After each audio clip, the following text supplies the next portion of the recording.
That is as dark and complicated a scene as you can have in a TV show. And without those two little moments of charades, that scene would completely shift the tone of this piece. But with these two little tweaks, which are just looking more specifically at one of the obstacles, which is that she has chemo brain through all this, they're able to take this fully dramatic scene and make it both a comedy and a drama, and forcing the audience to let their guard down. I'm Jacob Krueger, and this is the Write Your Screenplay podcast.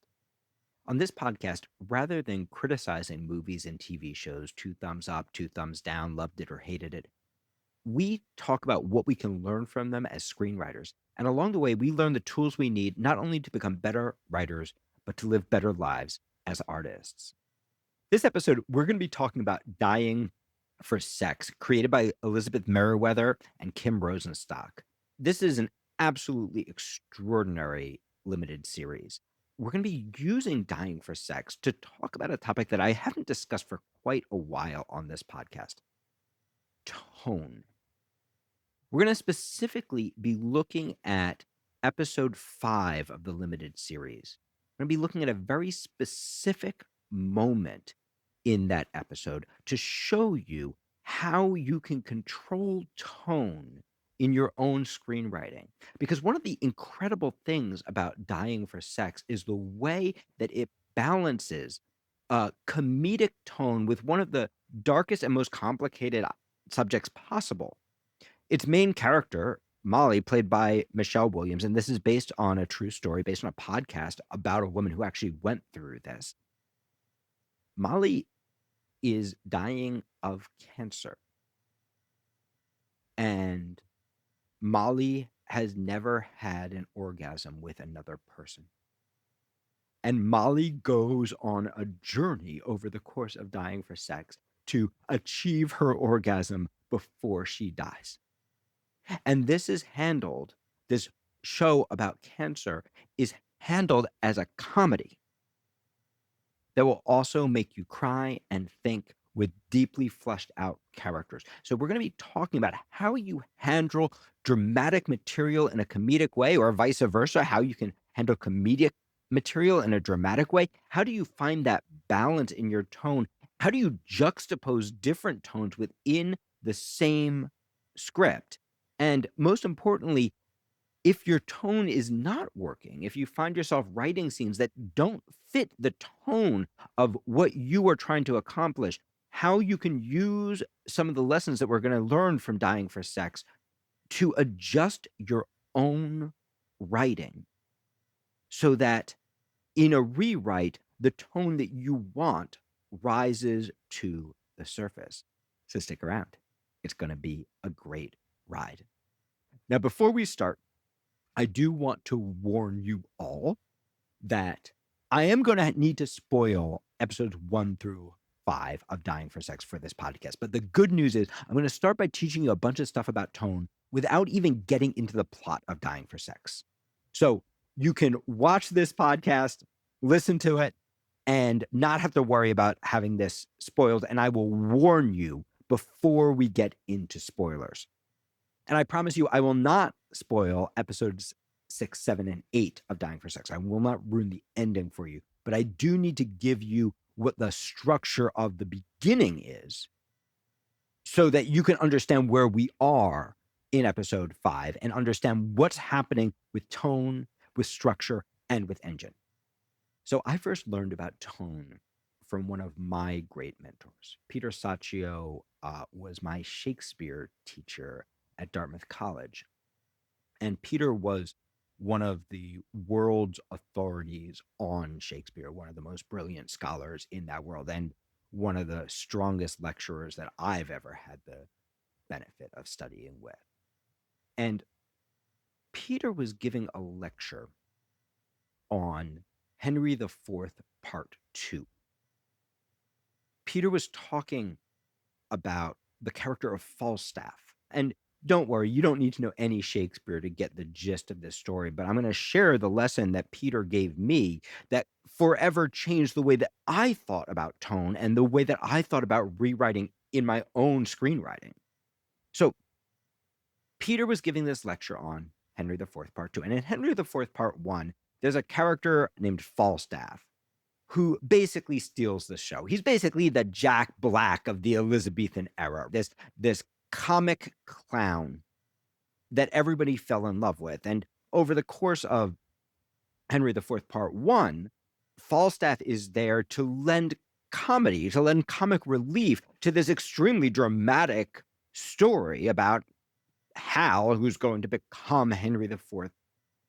And when everybody comes to watch Henry IV Part 2, they are coming to watch Falstaff, this character that they love. But Falstaff isn't in Henry IV Part 2. We actually find out very early in Henry IV Part 2 that Falstaff is dead. And Falstaff's death is reported by a drunk sex worker in a absolutely hilarious scene that is played for comic relief. And what Peter Saccio did was a deep analysis of what this woman is actually saying. See, her monologue is hilarious because she's so drunk she can barely get her words out. But the monologue under the monologue that Saccio did the deep read on, when he actually showed us what she was saying underneath her discombobulation, is potentially, or would have been potentially, one of the most devastating monologues ever written. And I can tell you this because I watched Peter Saccio move a lecture hall of 250 students to tears with his deep reading of what was underneath this comedic monologue. And Peter Saccio's theory about that lecture was that Shakespeare had actually written the dramatic version of that monologue, the solemn version of that monologue that reports the death of one of the most beloved characters in his canon. And that after writing it, he realized that to deliver a dramatic monologue there shifts the entire feeling of the piece. That from that point forward, this play would not be a play about Henry IV. This would be a play for the audience's expectations and their needs, about processing Falstaff's death. And his theory was that Shakespeare, realizing the effect of that dramatic monologue on the tone and the structure of the play that he was writing, then rewrote it, changed the delivery from a serious one to a drunken one, and turned his dramatic monologue comedic. Now, nobody knows, except maybe Shakespeare's ghost. Nobody knows if Peter Saccio was right or not. But regardless, the lesson that he gave me was so incredibly valuable for me as a screenwriter. Because all too often as screenwriters, if we're really doing the job, right? But what I mean by that is, if we're really writing our truth, in early drafts, we don't have a lot of control of how it comes out. We're writing a broad comedy and something really freaking dark comes out. We're writing a naturalistic drama and a snake appears and eats the main character, and that's what we saw. A magical thing happens. Magical realism happens in our piece that's not supposed to be magical. We're writing an action movie and suddenly we have a passage that there's no action. We're writing a romantic comedy and then suddenly we're writing something that's not romantic at all. We're writing a dramedy and suddenly we find ourselves writing something that comes out slapstick, right? All the time when we're really doing our truth, when we're really recording what we see, hear, and feel as artists, doing what we call in Write Your Screenplay, the me draft of writing. We are subject to what our subconscious mind gives us. And in early drafts, it might not yet be in the form that we need it to be in our final draft. And many screenwriters get really scared when they find themselves writing the wrong tone or writing the wrong genre. They're writing a romantic comedy and suddenly they're writing horror. What do I do with that? And what Peter Saccio taught me was that that's not a big deal.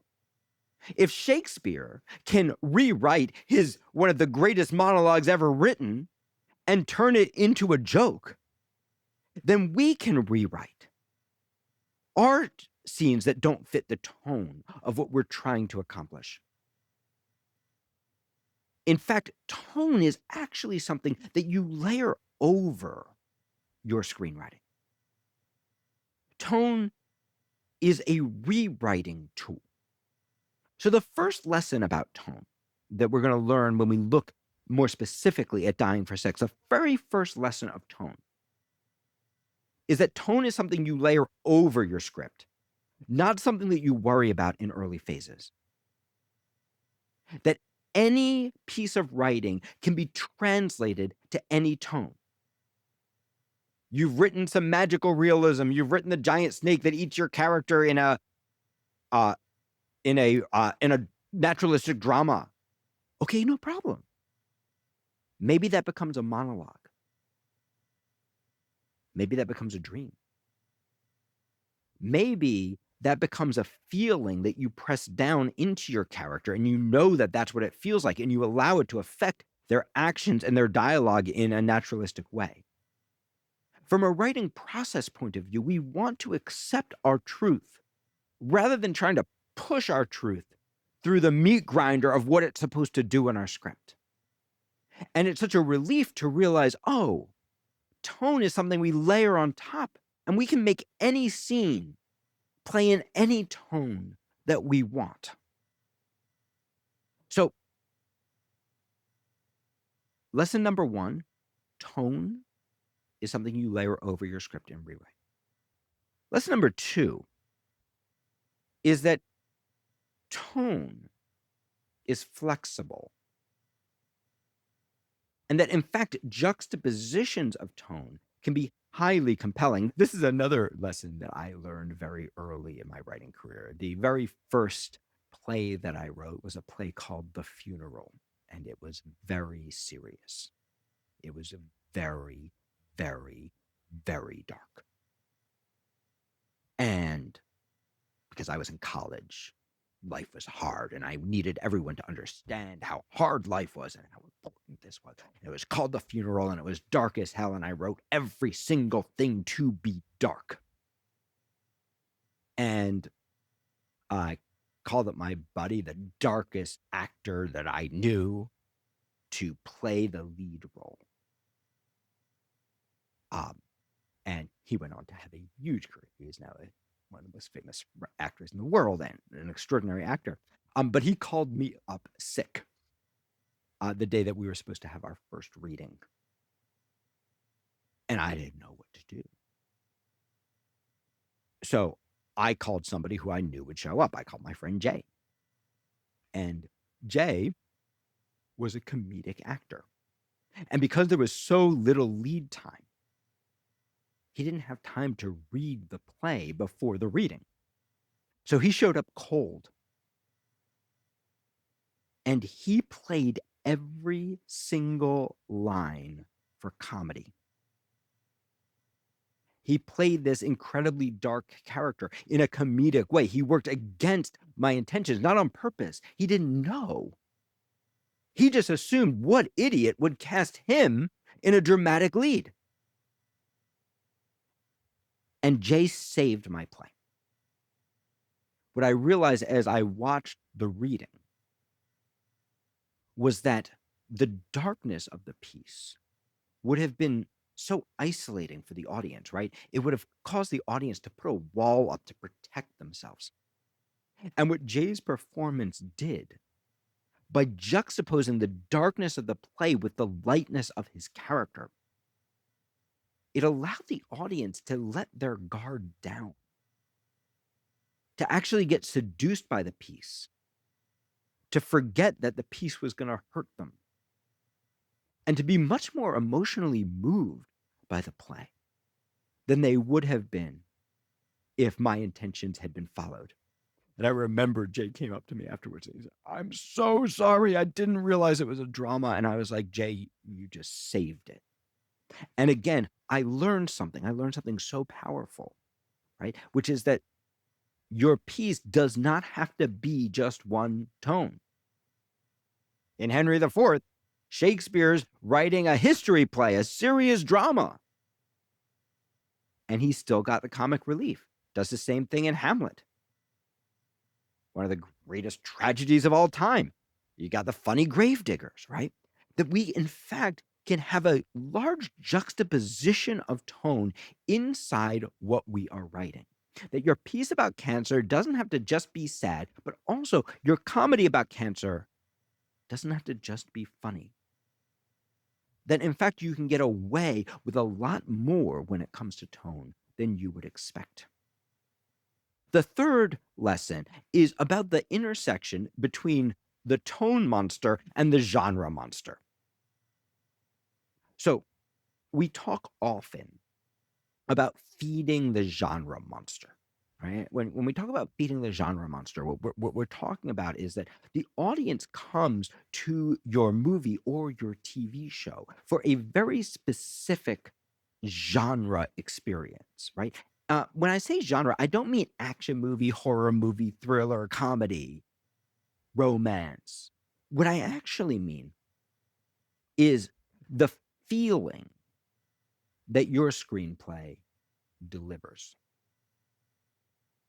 And tone, or the juxtapositions of tone, are part of the way that we deliver that feeling.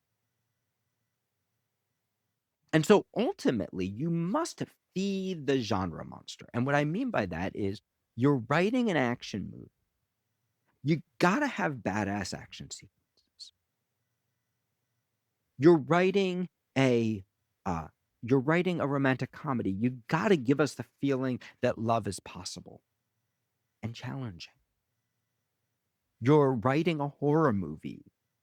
If it's a slasher movie, there better be some slashing, there better be some blood. And if it's a psychological horror movie, there better be some psychological horror. You're writing a thriller, you better get our adrenaline pumping. And you're going to need to do that on a repeated basis. Tone, though, is the way that you choose to do that. And you can weave a lot of different tones into any genre. Guardians of the Galaxy, big, silly action movie that will make you cry. BoJack Horseman, dumbest possible show with 1,000 puns per page that will make you cry. Succession, dark, dark, dark drama that kind of doesn't make you laugh out loud, but kind of makes you laugh a little bit. That has this kind of satirical element and also makes you fall in love with these horrible characters, right? That there's a lot of flexibility in tone. So we gotta serve the genre monster. We gotta come back to feeding the genre monster. But the tone monster, you can think of more like a chorus of tones, right? And you get to feed all of them, or as many of them as you want, right? And that doesn't preclude there being really dark movies that are primarily dark, or really silly movies that are primarily silly. It's not wrong to have one tone, but you have a lot more flexibility with tone than you do with genre. The genre monster, every 7 pages or so, you gotta feed it, because that's what the audience is coming for. And if you're not feeding it, you're baiting and switching your audience. So in an action movie or an action TV show, you might write your most beautiful dramatic scene and then have to rewrite it. And now it's happening during a car chase, or while characters are trying to scale the side of a building. In a musical, when you develop a musical, this is how musicals are written. The person writing the book writes these beautiful dramatic scenes, and then the composers take them and they turn them into musical scenes. So we're always doing this act of translation. We gotta feed the genre monster, and we get to play with all the different chorus of tone monsters that we want in this particular piece. And that might be one tone, or that might be a whole family of tones. Now, this becomes even more important in television, because in television, when you're working on a TV pilot, when you're writing for a TV show as a staff writer, when you're show running, right? In television, we have this thing called engine that we don't have in feature films, with the exception of serialized feature films like The Avengers, for example, or The Godfather Part 1 and 2, right? Where we actually do have an engine. The Fast and the Furious, right? Where we do actually have an engine that's designed to make every installment feel like every installment. Deadpool, right? Guardians of the Galaxy, where we have these sequelized franchises. Star Wars, where we have these sequelized franchises where every installment needs to feel like every other installment. But this is way, way, way more important in television. Because when you write a feature, especially if you're a new or an emerging writer, even a mid-career writer, you're not writing Deadpool. You're not writing the franchise. You're probably writing a spec script. If you're lucky, you're writing a work for hire project. And you're worried about selling this individual story, and nobody is thinking about the franchise unless it's usually successful. But when you're trying to sell a TV show or get staffed on a TV show or be valuable in a writer's room or show run a TV show, if you've worked yourself up to that level, or even to create a web series for yourself that you're going to stream yourself on YouTube or TikTok, right? The audience in the pilot, they have a very specific experience. They have a genre experience, they have a tone experience, and they have a feeling experience. That this made me feel a very specific way. And some people don't like that feeling and they don't watch your show again. And those people are not your audience. But some people fall in love with that feeling. This is one of the things that we get really deep in my Write Your TV series class, right? Where we're looking at how engine is built in a pilot and how engine is built in a TV series Bible, and how those two things work together in order to create in every single episode the same feeling in a slightly different way. In fact, in my upcoming Write Your TV series, we're going to be looking at the pilot of Dying for Sex and looking at how the engine of Dying for Sex is actually built in that pilot. So in TV, we have this other layer of engine, right? And engine is not just tone and genre, it's also character. It's also the patterns that the character falls into. So one of the ways to think about engine is that feature films are generally about the times in our lives when we went through a profound change, right? And we all have, right? Where I was living this way and I wanted this thing, and then this crazy thing happened. And it sent me on a journey that changed me forever. You can almost imagine when you're constructing the structure of a feature film that you're basically saying, one day this thing happened and I made these choices, and then my life was never the same. I changed who I am. And that's most movies. There are exceptions to that. There are test movies, but that's most movies. TV structure is different. TV structure, TV series structure, is much more about the patterns that we get stuck in. They're much more about how we repeat and then break out of the same patterns again and again and again and again. And this is also true about life. If you think about your own life, think about who you were in high school, think about who you are today, and you can probably agree that you've gone through profound changes. I hope so. But you can also probably, with some good therapy, realize, oh my God, I'm still doing the same patterns.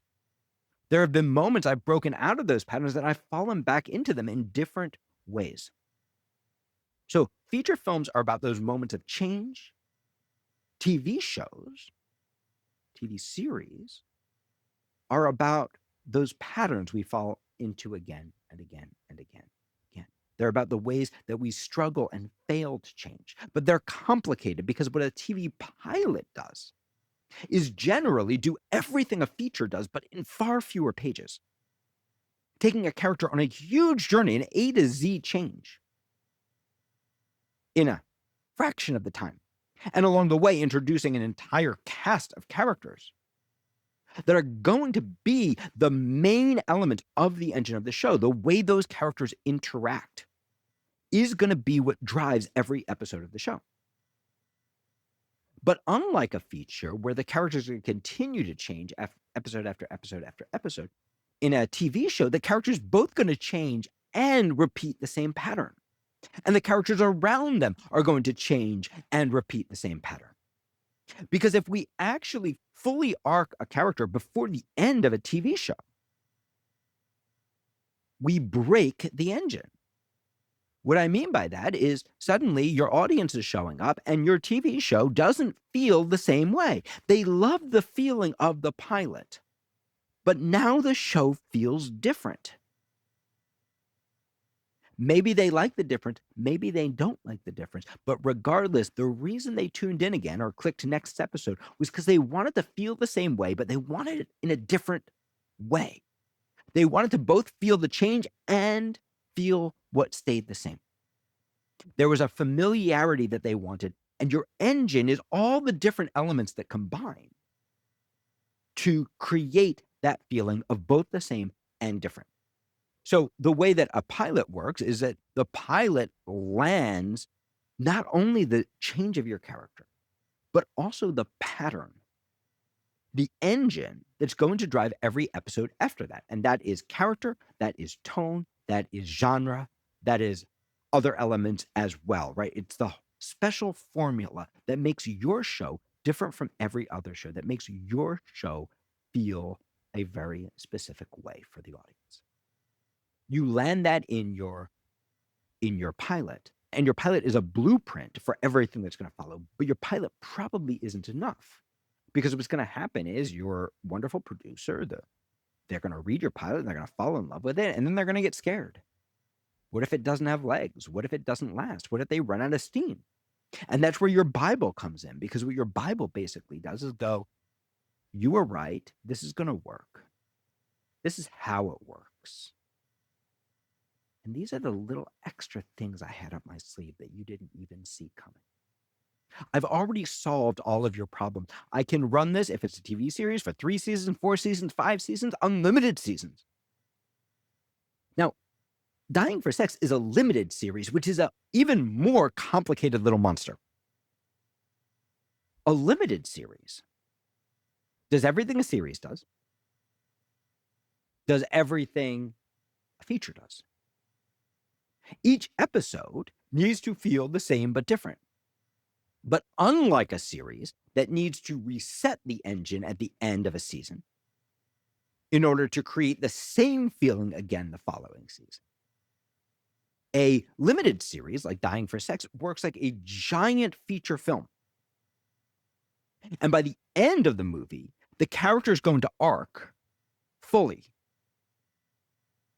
The audience is going to reach a feeling of completion. But there's a danger in limited series. Because if we just think about limited series like giant features, there's a good chance that episode 1 and episode 2 and episode 3 are not going to feel the same. And if they don't feel the same, we break our engine. And if we break our engine, there's a good chance the audience isn't going to come back to finish our limited series, and then our limited series isn't doing what it needs to do. The complete arc needs to happen by the very end of the limited series. Okay, which brings us to Dying for Sex. Now, this is the time that we're going to start spoiling some plot. So if you don't want to know anything about Dying for Sex, this is a great time to hit pause, go watch Dying for Sex. It's fabulous. It's about 4.5 hours. Each episode's a little more than half an hour, and there are 8 episodes. Go watch it and come back. Or if you've already seen it, or if you don't mind it being spoiled or the beginning being spoiled, then here we go. So this is where we start in Dying for Sex. Molly, played absolutely brilliantly by Michelle Williams, is in a therapy session, couples therapy, with her husband, Steve, played by Jay Duplass, when she finds out that her breast cancer has returned and it's stage 4 and she is going to die. And there is only one thing Molly wants in the world at this point.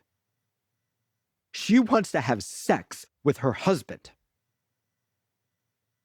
The thing that has landed them in therapy, the reason that they are having such a hard time, is that her husband, since she's had cancer, will not touch her.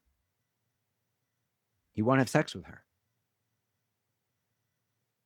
Steve is everything you would want in a caretaker and nothing that Molly would want in a husband at this point. He is organized. He understands her condition. He understands how to work with doctors. He is there for her. He is there for her emotionally. He is there to listen. He is there to support. There is no limit to what he is willing to go through as long as he doesn't have to have sex with his wife. Molly tries to take action towards her want. She tries to give her husband a blowjob, and it goes absolutely terribly.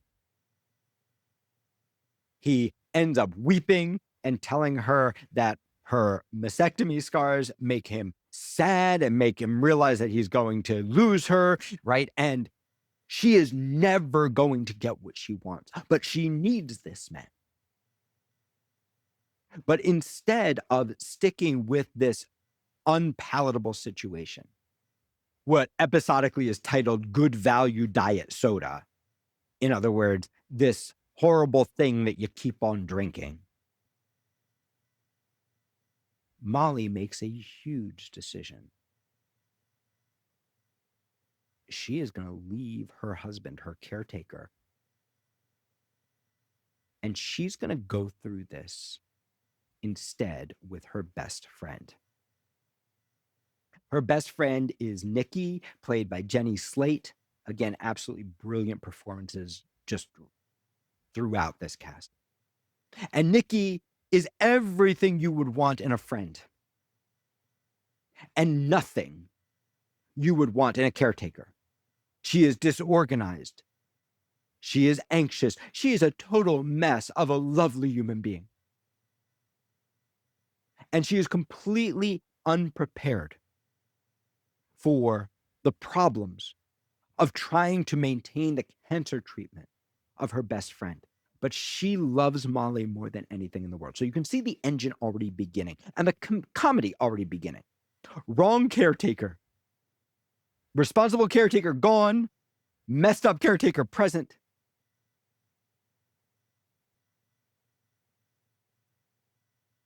Emotionally distant relationship gone.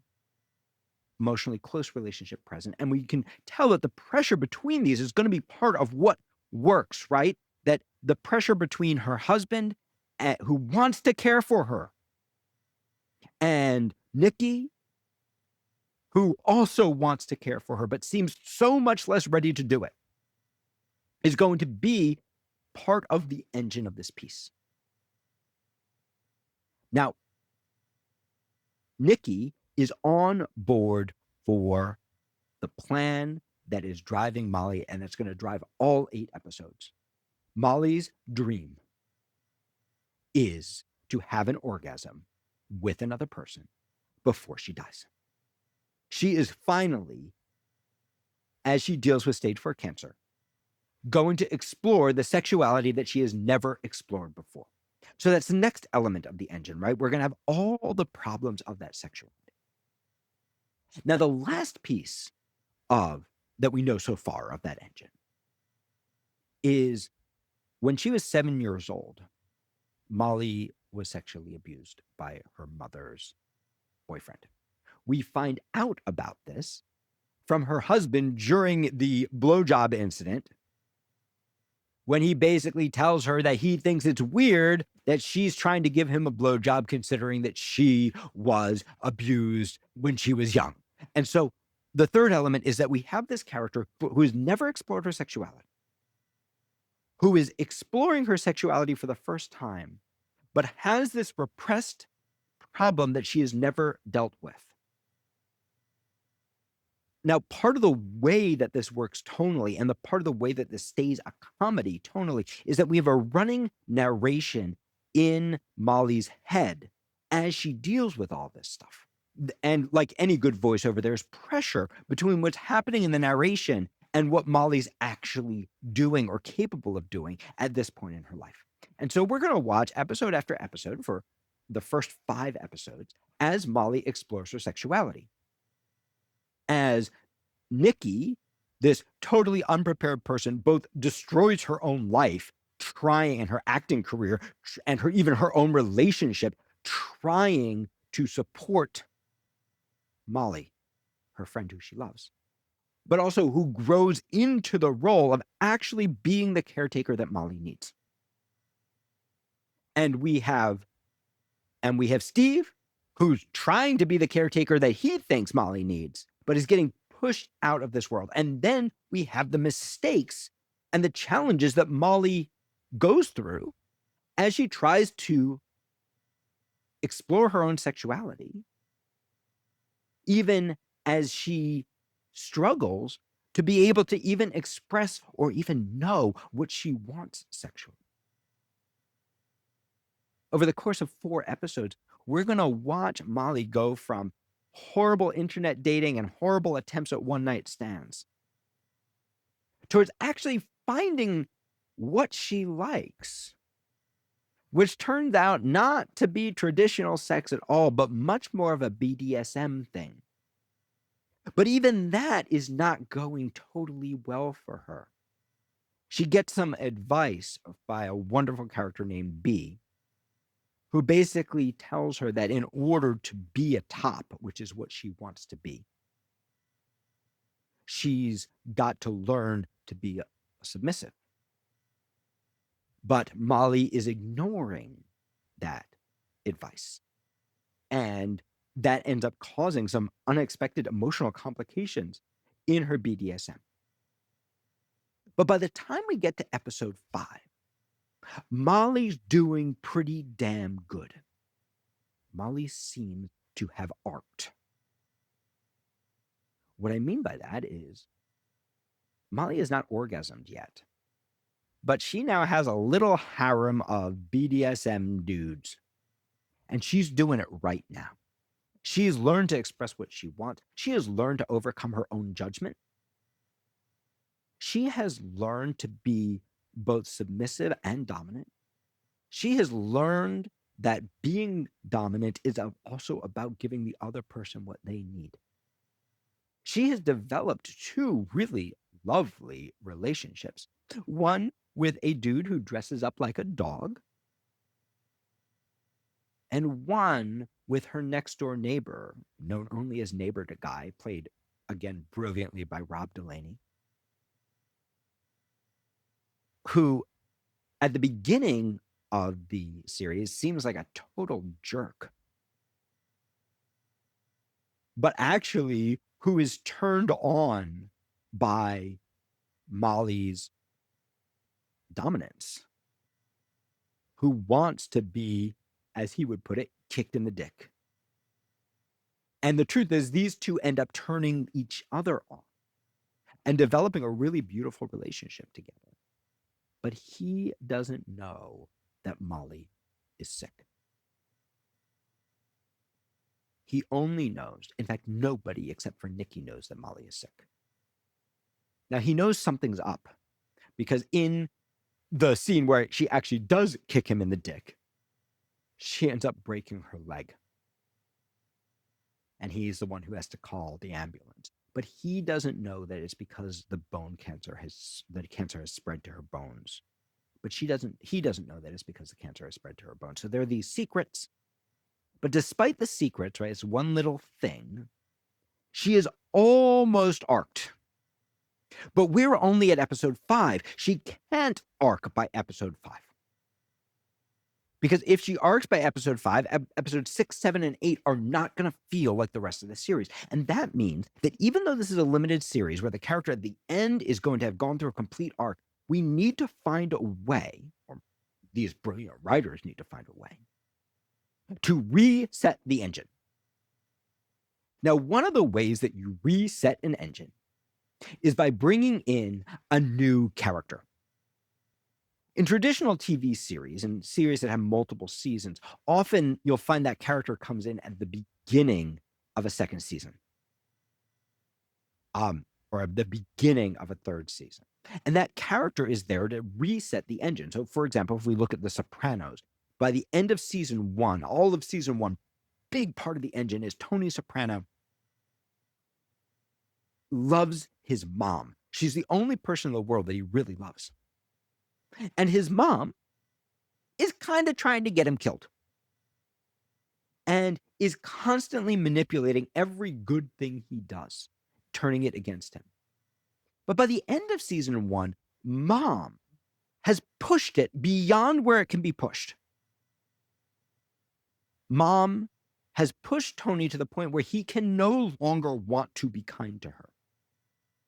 And that means there's no one to mess up his life. And that means the engine is broken.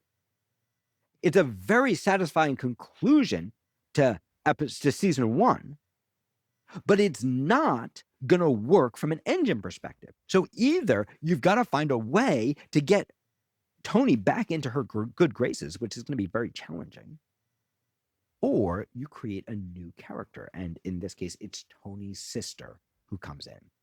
And his sister is going to play the exact same role that the mother once played, of constantly messing up his life and turning every good thing he tries to do out of love for her against him. But unlike mom, the sister, they're not going to break the engine with her. They're going to realize what they almost did. And they're going to always keep her just connected enough that that engine will never break again and they don't have to replace her. So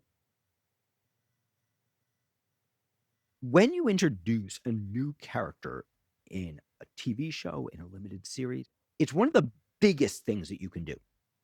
And that character is usually there to reset the engine, to get the problems going again in the way they used to go, but in a slightly different way. So what happens in episode 5? Elizabeth Meriwether and Kim Rosenstock bring in Mom. Now, where does Mom come from? Mom is there because Molly is almost healed around sex, except for 2 things. Number 1, none of her partners know that she has cancer. Number 2, she has not dealt with the sexual abuse. It seems at this point like we somehow found our way around it. Like she's found healing. She hasn't had her orgasm yet, but she's somehow, and she hasn't dealt with the sexual abuse she suffered, but she's somehow found a way around it. And it seems like she's healing and happy and having the death that she wants. So Mom is there to stir up that problem again. The other thing that's happened is Nikki has grown to a point where she's actually capable of being the caretaker. So that engine is broken. So we have to stir that up again.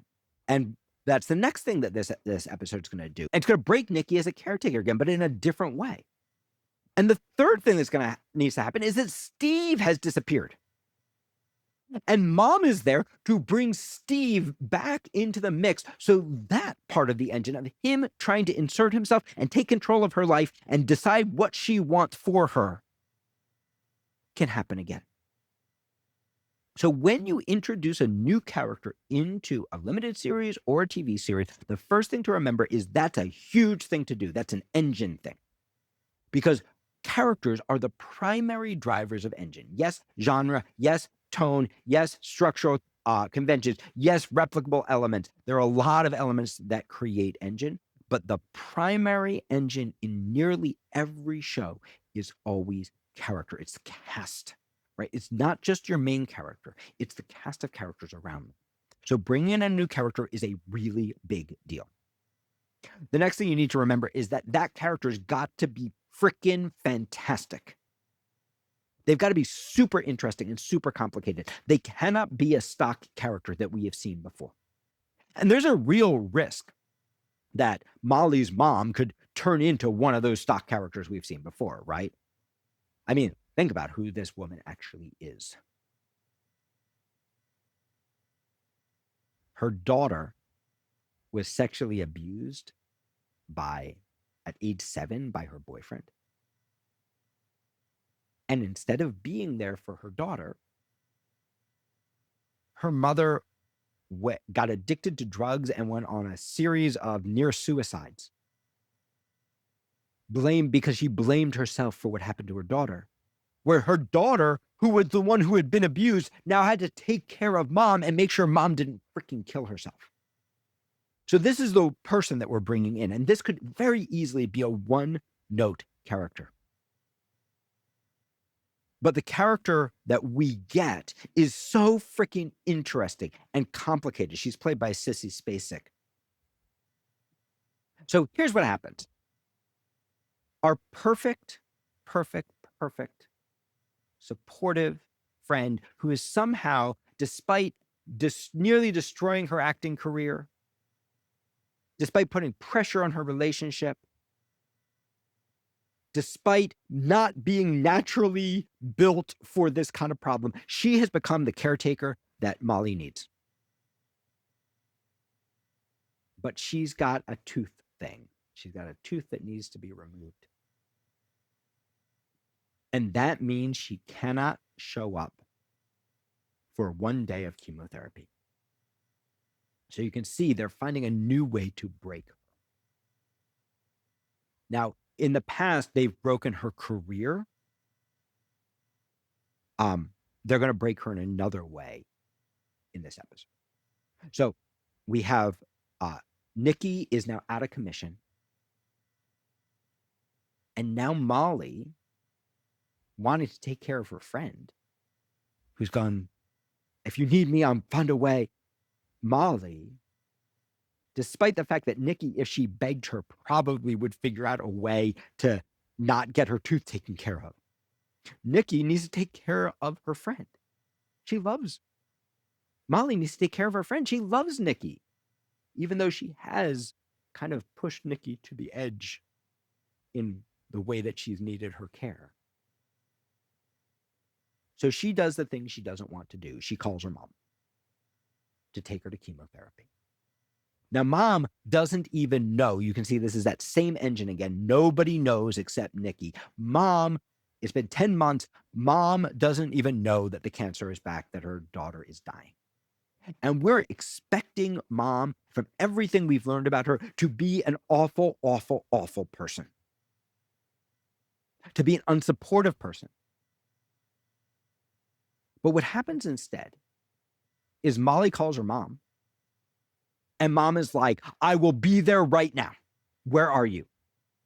And we're like, whoa, right? This is not the mom that we expected. She's complicated. She's been a terrible mother. But wow, we didn't expect her to show up like that, right? This is a little game that we can play with Engine, right? When we know a character is going to do something, sometimes we have the urge to just only let them do that. And it's a lot like tone, right? We think because we're writing something dark or we're writing something funny that everything has to be the same. But one of the best games you can play with a character is basically tell us who they are, and then have them do something that shatters our expectations. Create a pattern for them, whether we're creating it visually by seeing them do something, or whether we're creating it by the way people talk about them, and then break the pattern in the way that they appear. What this makes the audience do is go, maybe I don't know them. Maybe I don't get them. Maybe some of these things aren't true. Maybe they've changed.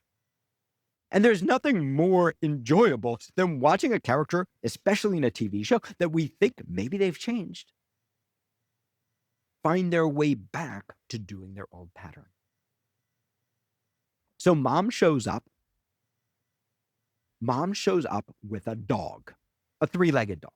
Again, this is also complicated. It turns out mom is adopting animals. This is what mom does. She saves animals. She lives on a farm. She's saving all different kinds of animals. And this dog is her newest saved thing. Another beautiful thing about mom that we don't expect.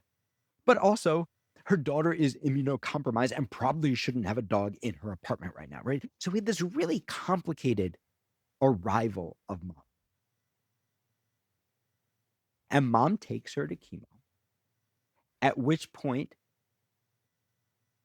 so we have this really complicated arrival of mom, and we're trying to get our head around, because this character, even though she seems problematic, doesn't seem problematic in the way we expected. In fact, she seems loving, which is a dominant trait that we didn't expect to see coming, even though she's loving in a way that is off-putting. Even though she's loving in a way that's problematic, we actually get to feel the love of this character who was not there and parentalized her daughter, who didn't take care of Molly when she was young, right? We get this other side of her that really complicates her. But this character, remember, she is there to do the engine, which means in some ways she's got to get back to her bad behavior. And so this is what happens. Mom and Molly are at chemo.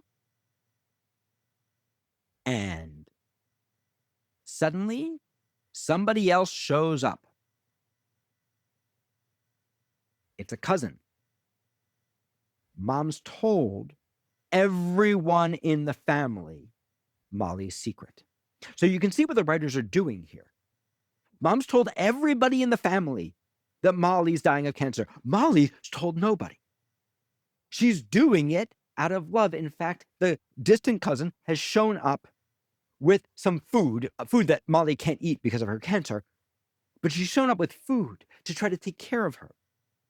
Mom has done this out of concern. Now Molly doesn't have to do it, but she's also doing the same thing that Steve used to do. She's giving Molly the support that she thinks Molly needs, not the support that Molly actually wants. In case this wasn't bad enough, who's next to show up to make sure that Molly has the food that she needs? Of course, it's Steve. Yes, that's right. Mom has also brought Steve back into the mix. And Steve has also come with food, and now he is inserting himself back into her care. And Molly is in hell. So we've taken the caretaker, and it seems like maybe mom's going to be able to do this. And now, bang, mom's doing the pattern again of disrupting Molly's life, but also of stirring up the engine, this problem that nobody knows about Molly's cancer. So how does Molly react? Molly texts Nikki. But Nikki is high as a kite after her surgery. And her boyfriend, who is so happy to finally have a moment with Nikki, to finally get to take care of her, to finally have a moment with her that has nothing to do with Molly. When her phone goes off, she's concerned that Molly needs her. And despite her completely drug-addled state, and she's been so adorable, just lavishing love on her boyfriend who's eating it up, even though she's so high. It's exactly what he's needed from.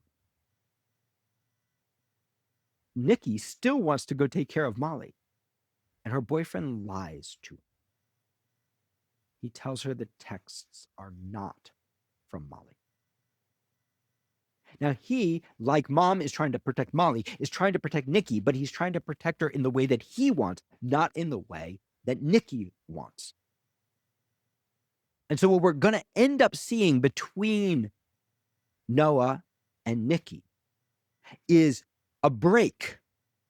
This relationship that somehow has survived this, and that at this moment they are as close as they can be. When Nikki finds out that he hid this from her, she's going to end up destroying their relationship, right? And you can see this is just a repetition of that pattern that we got before. She's going to destroy everything that matters to her for Molly. She's almost destroyed her acting career. Now she's destroyed her relationship. So we got that engine going again, right? We've taken Nikki from the perfect caretaker who somehow found balance in all this, and we've disrupted her again and put her back in a situation that's hugely problematic. The engine there is reset. We've got Mom, who's brought Steve back into the mix. But this time, having failed to get Nikki on the phone, Molly takes another tact. She texts her pet. That's right, the guy who dresses up like a dog. And he shows up at the chemotherapy and basically scares everybody else off, because nobody wants to deal with the crazy sex that Molly's having. Now, to make it even better, again, Steve's got to always be problematic. So Steve has showed up with his new girlfriend, who he desperately wants to introduce to Molly, right? So we just keep on doubling her problem. Well, the pet ends up solving it. Everyone gets chased out by the stuff they don't want to deal with. And Molly is in heaven, right? Her total acceptance of this very odd dude has given her what she needs. And she's not worried about how everybody else is going to judge her. So we get this really wonderful scene. But again, we got to reset the engine. She can't be completely healed. So the pet, the guy who dresses up like a dog, has a sexual wish that at the beginning of the episode, he very anxiously has shared with Molly. It's something he's afraid of being judged about. And of course, Molly has found the non-judgmental side of herself, but she hasn't decided if she's going to do this or not. He wants to be peed on. And Molly, after being saved by him at the hospital, decides, yes, I am ready. I am ready. Let's do it. And she takes him home and she pees on him. And in the middle of peeing on him, who shows up? Mom.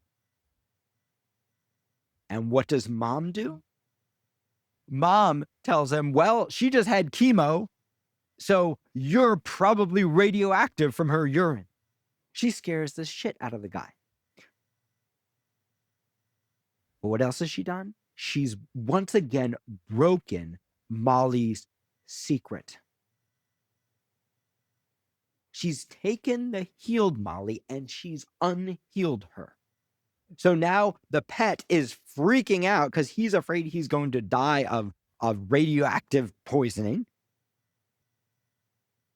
He's having an anxiety attack. She can't feel her hands to open his collar. So she ends up having to call the other guy, the neighbor, who she has this really beautiful relationship with, to come cut the collar off of the freaking out pet. Well, you know what Mom's going to do. Mom ends up telling him as well. And now Molly's secret has been broken. These two relationships that are important to her have been broken. The secret, the problem that she thought she had sidestepped, has come into the forefront. There are only two other things that haven't been dealt with.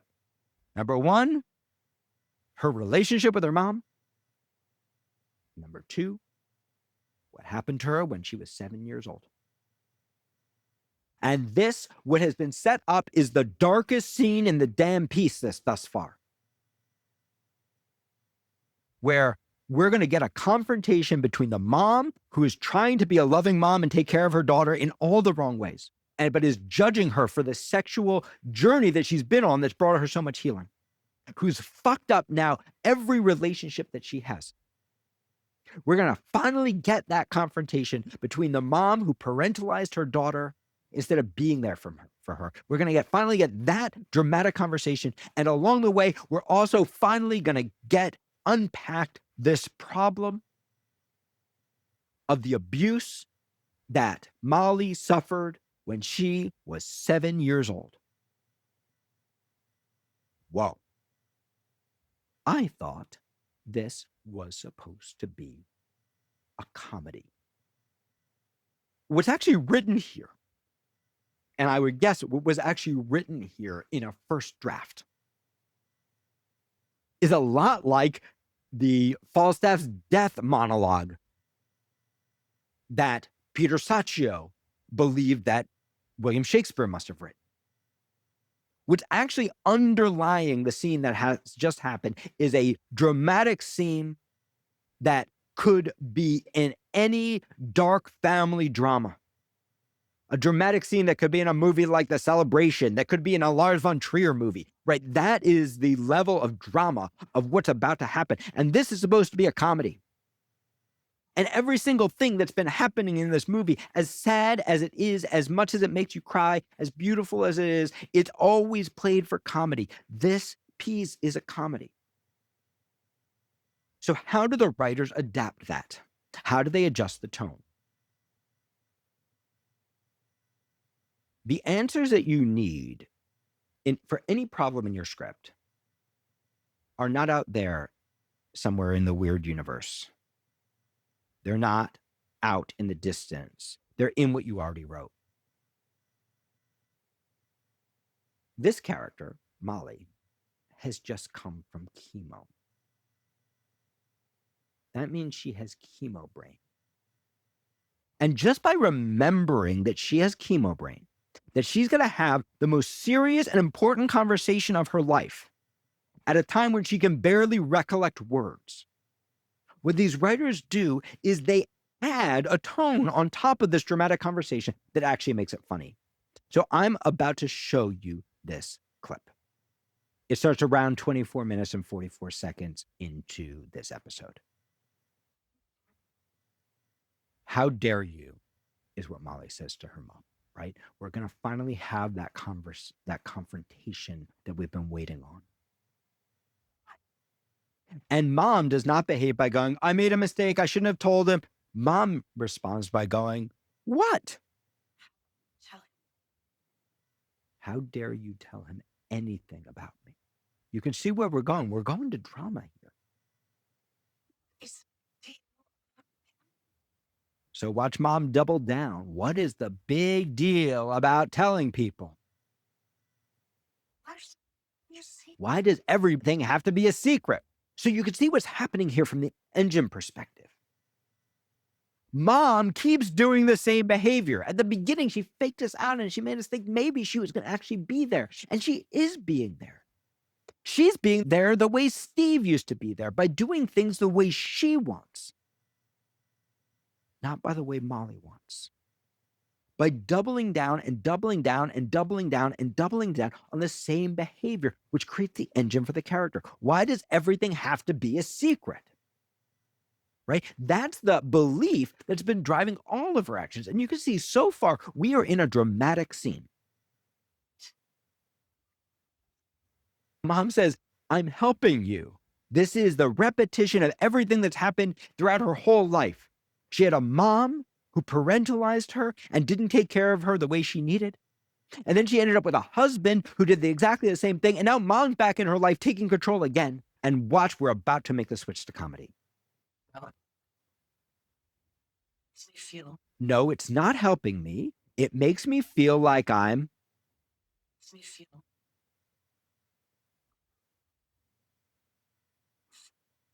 And then she loses track. Fuck. I forgot the word I was going to say. Fucking chemo brain, right? So we're now in another game. We thought we were going on this dramatic path. And suddenly, this has become the scene about the woman trying to figure out the word to say what she's trying to say, what she's wanted to say to her mother the whole time. In fact, now it's going to turn into a game of charades. Chemo brain. Where's this? What word is this, she says, shaking her elbow like this. And mom plays along with this game. Weird. No, that's not what she means. Now she's going like this. Ragdoll, little scary ragdoll girl, right? They're playing a game of charades, and suddenly this scene that was so fucking dark has become so fucking funny. Suddenly we have these two tones happening at the same time. We're in this dramatic scene, but it's playing out in a funny way. And why is it playing out that way? It's playing out that way because the writers didn't just make the scene, about what the scene's supposed to do. They remembered who the character is, exactly how the characters are dealing with things, and they allowed the characters to actually explore the details of how do you navigate chemo brain in this deeply emotional situation.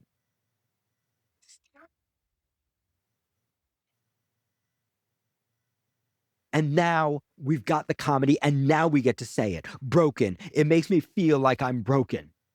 If we take that little goofy scene with her going like this and like this and like this and like this, if we take the game of charades out of this, this is a purely dramatic scene. I'm helping you. No, you're not helping me. You make me feel broken, right? In fact, it's not even just a dramatic scene. It would be a melodramatic scene. In other words, these characters are actually saying to each other exactly what they feel. There's no subtext, right? It's just pure melodramatic drama. And it's very well written melodramatic drama. But do you see what this little tonal shift does?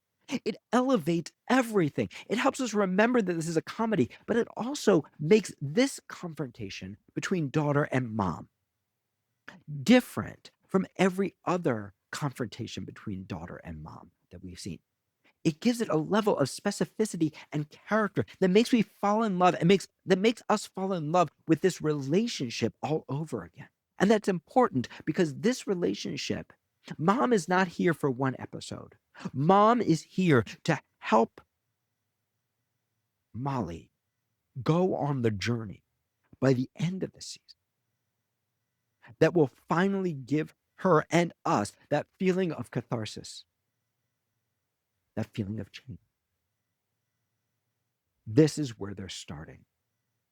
Makes me feel I'm Broken. It makes me feel like I'm broken. And now she goes even further. Hey, and I don't want you here, okay?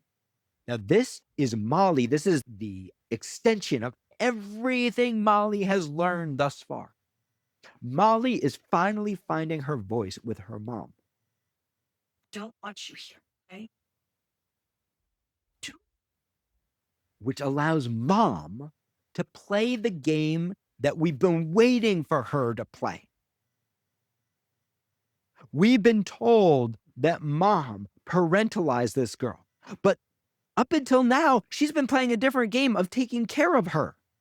Not in the way Molly wants, but of taking care of her. We've been waiting for this moment where mom becomes the victim of what she has allowed to happen or caused to happen to Molly, where she forces Molly to take care of her. And now we finally get it. Mom says, "Why are you doing this to me?"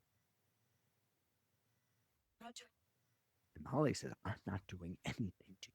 Again, we've never seen that, or again, Molly has never done this before. This is a new shift in Molly and a giant leap forward in Molly finding her voice.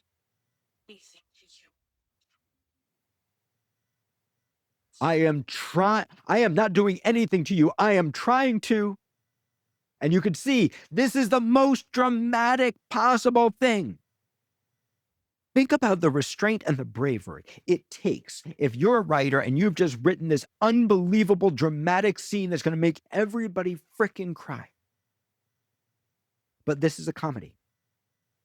You got to feed the genre monster. You got to feed that tone monster. You had the same feeling. I had the fortune to get to work with some of the most brilliant musical theater writers in the world. And I got to have this experience, right? Of writing like the best scene. And then they take them and they turn them into musicals, into musical numbers. And there's a part of you that wants to go, no, don't fuck with my scene. But they are serving the genre monster, just like these writers, instead of trying to preserve the brilliance of the scene. They're allowing it to evolve. In the same way that Shakespeare, at least by Peter Sacchio's theory, allowed his devastating, brilliant monologue to evolve, to do what the piece needed, not trying to hold on to what it currently is, to allow it not to get rid of what's there, but to deepen, complicate, and add tonal layers to it. I am trying to fuck my brain, right? She's back in chemo brain again, and we're playing that game again. Now, this brilliant writing allows Michelle Williams as an actor to do something really complicated. And this is one of the things you'll find if you really do your work as a writer, right? And you create these nuances and these level of tones, and you really built the structure of the scene. Michelle Williams, even though she's doing charades game again, look at the look on her face right now. The first time it was funny. Now Michelle Williams is playing against the tone. And she is showing us her pain even as she does the game again. And what this does is it synthesizes these two different tones. We're in funny and painful at the same time. And the reason this works so brilliantly is not just her performance, it's because this is what the show is. This is what we're watching in Dying for Sex. And this is what makes the whole series, episode after episode after episode, feel the same but also different. This juxtaposition of things that are so silly and so funny with something that is so painful and so real and so dark. Mom guesses glue. That's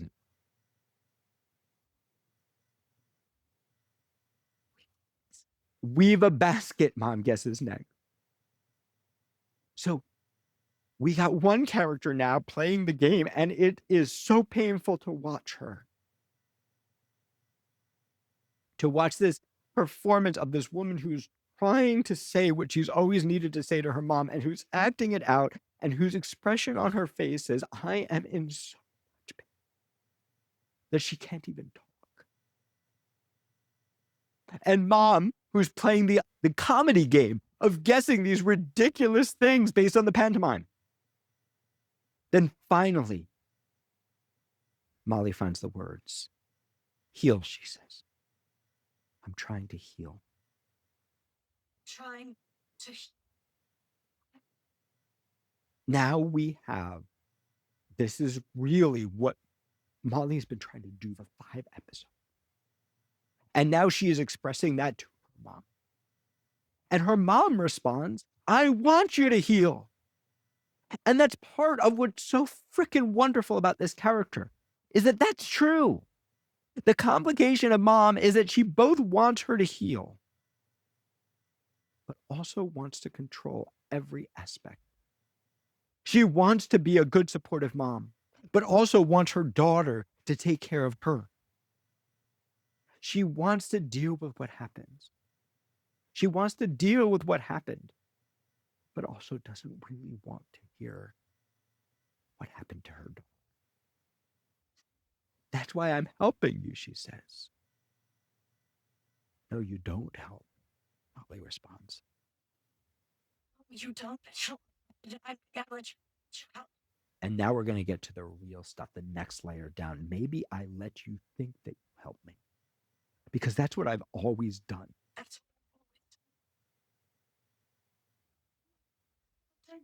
But I have to be the one to protect you. Do you see the drama of what's happening here? We have a daughter who's been parentalized, who has spent her entire life protecting her mom to make sure her mom didn't take a bunch of drugs and freaking die. To make sure her mom didn't kill herself over what happened to her when she was 7 years old. We have this woman who has not expressed her own wants or her own voice her whole life based on this tragedy that happened to her as a child and this complicated relationship with her mom. And now she is speaking the truth. I have to be the one to protect you. I'm the one who has to make sure that you don't take drugs and try and kill yourself. Now, there's another brilliant thing that Michelle Williams is doing in this performance. And it's suggested there by the writing. Molly has taken the past and it's become present. And this is something you always want to be thinking about as you're building structure. The past's exposition doesn't matter. As Shakespeare would say, the past is prologue. So if something terrible happened in your character's past, you must find a way to make it present, to bring it into this present story. If the character is unresolved stuff, you must find a way to make it present now. How has it become present now? Mom showed up. But it's not just mom showed up.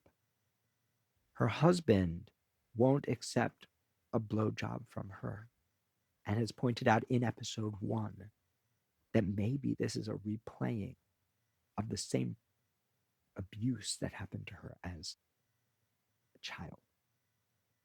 She's gone on this whole complicated journey of sex that has both been healing, but also maybe is really problematic. Maybe it's about her own struggle to control in the same way her mom controls as a person who felt like she never controlled.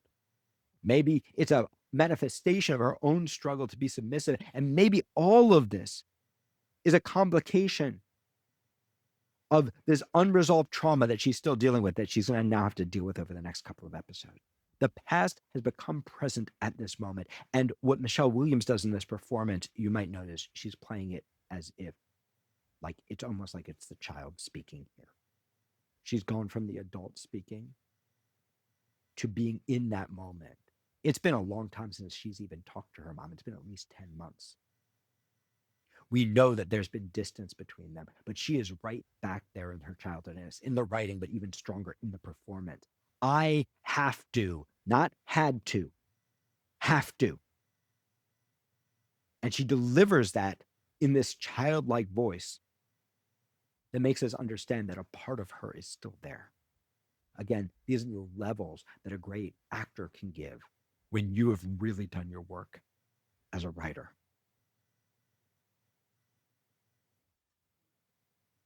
And that lands on mom when we see it in Sissy Spakes' performance. But mom repeats the same pattern. She doesn't get it.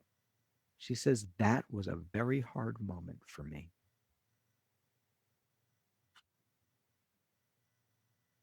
And now we're going to get to see Molly's anger. It was a hard moment for me, she said. Right? This is the crux of her problem with mom. She never got to have her hard moment because it was such a hard moment for mom that she had to take care of mom instead. I'm so sick of your guilt, she says. It's like every time you look at me, you feel guilty. And now we get this change in Gail. Molly has spoken her truth. And suddenly, Gail gets it. Maybe. I failed you, she says. And then she goes on, I'm the one who left you alone with that man.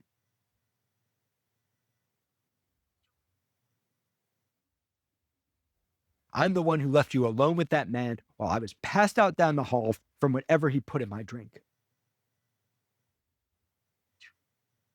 I'm the one who let him ruin you. See, do you see how mom keeps playing the same game? Oh, I get it. But then she lands another punch. I'm the one who let him ruin you. This is actually what mom believes. So now we get the next layer of this dramatic conversation. I'm not ruined, Molly responds. Okay, I don't blame you. So, do you see the growth in Molly? She is standing up for herself. She is not ruined. All of this sexual exploration she's doing that her mom has just humiliated her for at the beginning of this sequence. She is owning it. And mom plays the same game again, making herself the victim. You do blame me. No, you do.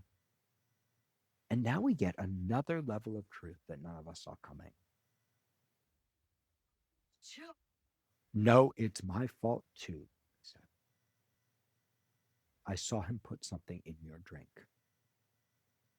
Whoa.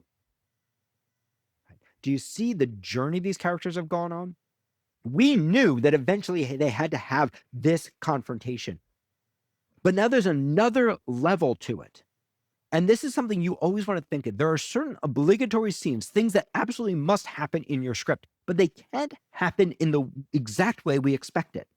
You can elevate them by playing with tone, right? And you can see how these writers play with tone to turn this incredibly dark scene into a scene that can also play for comedy, to juxtapose these two highly contrasting tones inside the same piece. And you can see how, just like the story I told you at my play, how that juxtaposition of tone allows you to take your guard down a little bit and get hit even harder by this drama. But the other thing is, if you know exactly how it's going to play out, there's got to be something else. There's got to be something else that we're not seeing coming. And here, this is the piece. I saw him put something in your drink. And I didn't say. And now we have Molly's real shame. Because even though mom didn't do it perfectly, and even though Molly had to fight through with voice, by getting to that moment where mom could say, I failed you, it opens Molly up to finally share her actual experience, not the one mom thought she had.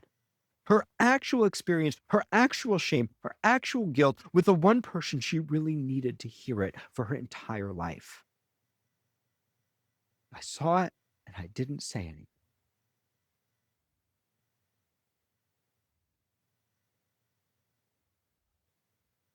And this allows mom to do something mom has never done before, to actually take care of the daughter who needs her care. You didn't know, mom says. You didn't know.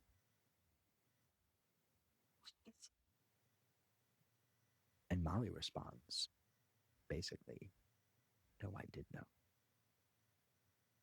She says, he smiled at me when he did it. I liked that I had something you didn't know about. I liked that he chose me over you. So we just got the next layer of the shame. Right? You could see the power of this dramatic monologue, the unfolding of layers, not just the layers we knew were coming, but the layers we didn't know were coming. You could see the journey that these characters go on from once again being parentalized and having to take care of her mother, to actually finally being heard, from playing out the same patterns that they played out their entire life, to actually mom being able to hear the shame of her daughter and try to take care of her. He chose for you. So it's not you, okay? Molly says.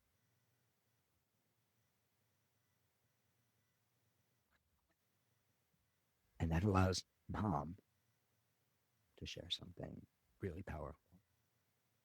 Wasn't you? Honey, it wasn't you. Do you see what's just happened? These two women who haven't even spoken to each other because they couldn't ever deal with this have given each other the healing that they both needed. What?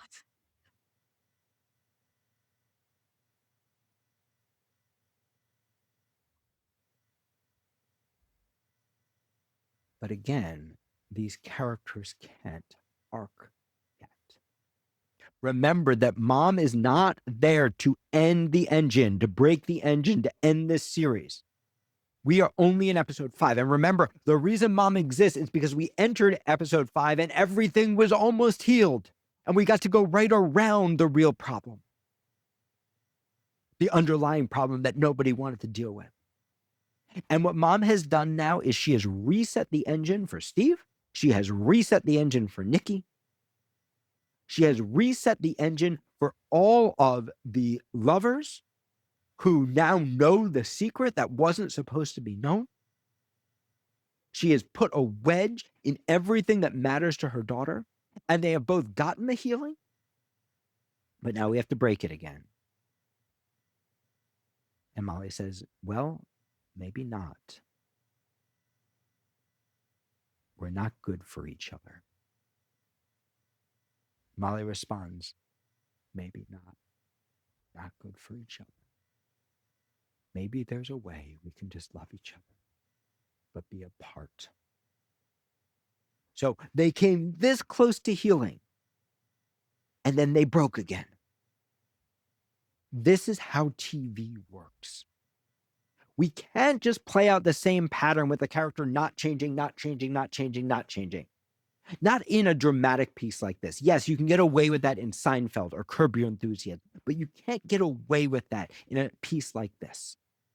And even in Seinfeld and even in Curb Your Enthusiasm, the joy grows from watching Larry try to make it better, try to do something different and fail.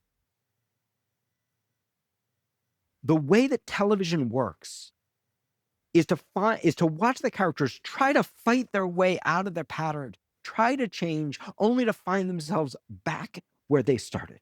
Because it is the pattern and the repetition of the same pattern in different ways that is what TV captures.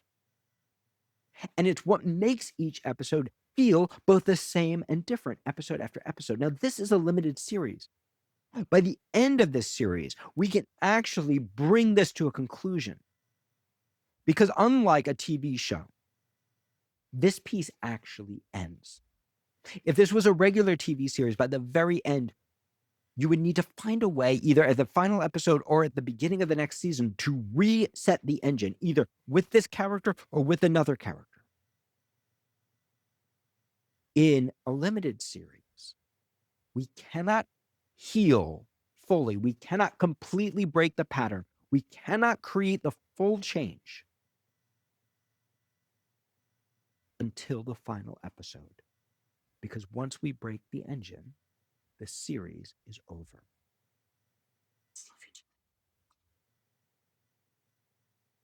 Maybe there's a way we can love each other but be apart. And boy, that lands. Just, Mom begs her, just please. just, I don't even care if you don't mean it.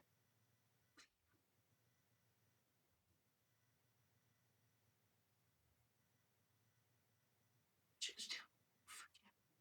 Just please. I don't even care if you don't mean it. Just tell me you forgive me. And Molly shakes her head no and says, forgive yourself. Now, this is so powerful. You could see how the relationship is broken again, but also the path towards healing is pointed to. You can also see that this is the theme of the piece, that this is the journey that both characters are going to need to go on, of forgiving themselves. And you can see that this scene becomes the crux of the real problem that Molly has been struggling to deal with for 5 episodes now. This is actually the turning point. And from this point forward, we're going to start to actually move towards the real healing. But to get there, we're going to need to move through the darkest possible stuff. We're going to need to move through the elephants in the room that haven't been dealt with. Molly's shame, Molly's need to forgive herself. And of course, Molly's shame, Molly's need to forgive herself, Molly's relationships and her struggles to get close to people, Molly's orgasm, and Molly's cancer.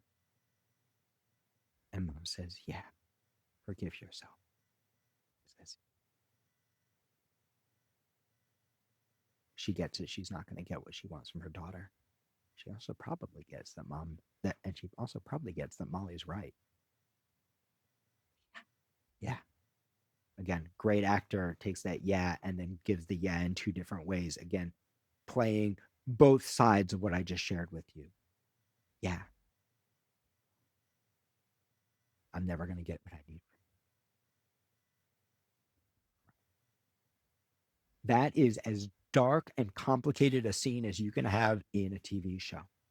It is a brilliant, dramatic mining of a really complicated relationship. And without those two little moments of charades, that scene would completely shift the tone of this piece. That scene would change the genre of this piece. That scene would take Dying for Sex and transform it from a comedy into a drama. But with these two little tweaks, which are just looking more specifically at one of the obstacles, which is that she has chemo brain through all this. With those two little tweaks, they're able to take this fully dramatic scene and make it fit in the complicated tonal juxtapositions of this show, make it both a comedy and a drama. And in doing that, they make the dramatic scene better by pushing against what could become melodramatic and forcing the audience to let their guard down and fully experience what's happening. Tone is just a layer you put on top of your truth. Tone is just a level of craft and rewriting and execution you use to deliver the truth of your content in the way that the project actually needs. And tone can be one note, or tone can be an entire orchestra throughout your piece. So the thing that I want you to remember from Dying for Sex, number one, I want you to remember engine. That TV shows, that your pilot and your Bible are not just about what happens, they're about creating a blueprint and an engine for your script. And of course, you can learn more about that if you want to learn how to build like this, if you want to break down the pilot of Dying for Sex and some of the other greatest shows ever written. We're going to be looking at shows like The Good Place. We're going to be looking at Game of Thrones. We're going to be talking about a lot of other wonderful shows in a ton of different genres. If you want to understand how engine is built across multiple genres, how to build a pilot and a Bible for your own show that capture your engine, that actually work as a TV show and not just like a short feature. If you want to learn how to do that, Write Your TV series starts up April 13th. It's taught by me. You can do it live online from anywhere in the world, and it even includes a one-on-one consultation with a member of our faculty, a working television writer who will look at what you've written, who will look at your pilot or your Bible or both, and help you make sure that you're actually mastering these concepts. So what I want you to take from this is, number one, engine. Number two, the importance of introducing a character and what that character needs to do, the way that characters relate to engine. Number three, understanding what does it mean to break your engine and how you need to find ways to bring characters back to the pattern while still allowing us to feel them strive to do something more. And finally, and most importantly, tone. That tone is not something you need to be afraid of. That writing in the wrong tone for your show, as long as you're writing what's true, is a good thing. And that tone is malleable and flexible. That simply by applying craft, you can adjust the tone of any piece and make it fit with what your script needs to do. You could rewrite this scene so that it was entirely comedy. You could rewrite this scene so it was all about subtext. You could write this scene so they're talking about an object and not talking about what's really going on at all. You could rewrite this scene as broad comedy. You could rewrite this scene as pure melodrama. You could rewrite this scene as anything in between. Tone is malleable. Tone is just craft that you layer on top of truth. So I hope that you enjoyed this podcast and it's helping your writing. If you want to learn more, come check out Write Your TV series or any of our other wonderful programs. You can find them all at writeyourscreenplay.com.